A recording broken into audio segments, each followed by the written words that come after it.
Welcome to this explainer. Right now, there is a hidden matrix of human behavior playing out right in front of us, and honestly, it's completely unseen by most. Today, we're pulling back the curtain on the exact psychological framework that predators use to select their targets. And look, this isn't about fear, okay? It's about awareness. To really understand this, we have to start with a pretty hard, invisible truth. The moment a predator walks into a room, they are not looking at everyone equally. They are scanning.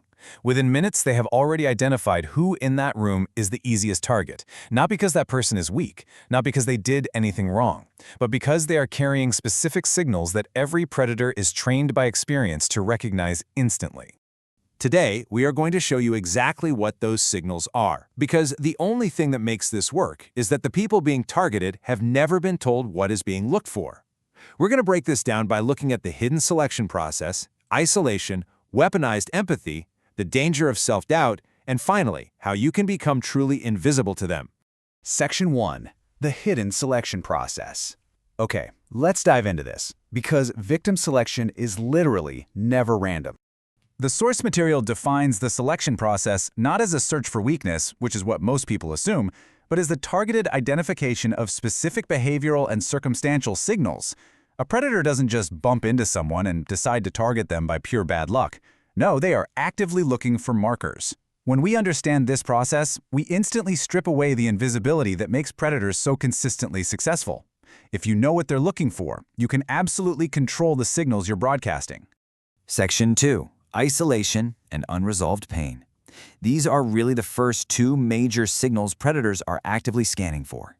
Let's start with isolation. Imagine you're chatting with someone and they casually mention they just moved to a new city. To you or me, that's just everyday small talk, right? But to a scanning predator, that is a glaring neon sign. It tells them this person has absolutely no local support system. Their traditional safety nets, the friends and family who actually know their baseline behavior, are far away. And this leads directly into a concept called manufactured dependency. When that target casually mentions being new in town, a predator immediately swoops in and positions themselves as the one person in that entire city who truly understands them. They build this intense, unusually warm friendship in a matter of weeks instead of years.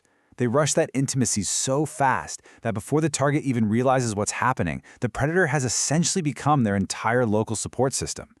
Let's move to and see how this builds when we introduce the second signal, which is unresolved pain. Think about someone who is fresh out of a really painful breakup. They're grieving, their confidence is completely shot, and they are hungry for connection. That pain creates a highly specific vulnerability that predators recognize in a heartbeat. Our source material highlights something genuinely chilling here. This newly heartbroken person inevitably meets someone who is unusually attentive and understanding at exactly the right, vulnerable moment. The predator is offering the appearance of support at the exact moment when the appearance is indistinguishable from the real thing. It feels exactly like a lifeline, but in reality, it's a hook. Section 3. Empathy and prioritizing others. We're shifting gears here to look at how really beautiful, positive human traits are weaponized. And this brilliantly illustrates the signal of prioritizing others. Have you ever noticed someone who instantly apologizes in a conversation, even when they did absolutely nothing wrong? Like someone bumps into them and they say, "Oh, I'm so sorry." A predator notes this immediately. They read this as someone who has been conditioned to manage other people's discomfort. It marks them as a person who will absorb blame rather than assign it, and if you'll take the blame from a stranger for a minor bump, a predator knows you'll take the blame for their toxic behavior later on. This brings us to weaponized empathy, which is the exploitation of a person's deep, constitutional inability to tolerate the suffering of others. Think of that person who literally cannot leave a conversation without making sure the other person feels completely okay, even if it costs them their own comfort. They'll stay late, they'll listen for hours, draining their own emotional batteries, just to be polite and helpful. Let's walk through exactly how this trap snaps shut. First, the predator shares a fake vulnerability or hardship early on. Second, the highly empathetic target feels that pain deeply. Third, the target starts to feel responsible for the predator's well-being. And finally, they're trapped. Their own empathy has literally become a cage. Walking away means causing the very suffering they are constitutionally unable to tolerate. The predators using their absolute best qualities against them. Section 4. The danger of self-doubt. This is the final pivotal signal that lets the trap lock.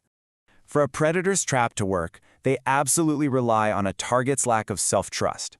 Imagine someone who had a really bad feeling about a situation from the very beginning, but they talked themselves out of it because they assumed they were just being paranoid. They dismissed their own gut instincts. This tells a predator that this person can be easily redirected away from their own internal alarm system. So the crucial point is this. The most powerful defense any person has is their own gut feeling. A predator's entire operation completely relies on the target second-guessing those protective perceptions. If you doubt your own instincts, you will dismiss the warning signs long enough for the situation to become way too complicated to escape safely. Section 5. Becoming invisible to predators. Understanding all of this doesn't make you a victim, it makes you incredibly powerful. Now, what's really interesting about this slide is the reframe. Empathy, kindness, the capacity to trust, feeling deeply, none of these qualities are weaknesses. They are absolute strengths. They're the things that make human connections so meaningful. They don't need to be changed. They just need a security system. They're only vulnerabilities because most people who have them have never been taught to protect them. As the source material points out perfectly, you cannot defend something you do not know is being targeted.